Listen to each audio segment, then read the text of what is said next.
சென்னை நுங்கம்பாக்கத்தில் உள்ள பள்ளி கல்வித்துறை வளாகத்தில் அனைத்திந்திய மாணவர் பெருமன்றத்தினர் முற்றுகை போராட்டத்தில் ஈடுபட்டனர்.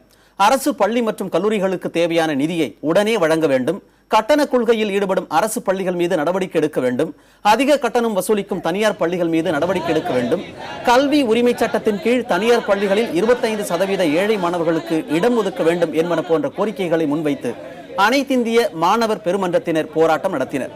அவர்களை நுங்கம்பாக்கம் காவல்துறையினர் கைது செய்து 1000 விளக்கு பகுதியில் உள்ள சமுதாய கூடத்தில் வைத்துள்ளனர். ஒவ்வொரு தனியார் பள்ளியும் கல்வி ஆண்டு தொடக்கத்திலேயே கல்வி உரிமை சட்டத்தின்படி அவர்களுடைய பள்ளியின் நுழைவாயில் அந்த விளம்பர பதாகையை வைத்து மக்களுக்கு விழிப்புணர்வு ஏற்படுத்தி ஏழை மாணவர்களை சேர்க்க வேண்டும். ஆனால் இன்று வரையிலும் தனியார் பள்ளிகள் அதுபோல் முறையாக எந்த ஏழை எளிய மாணவர்களையும் சேர்க்கவில்லை.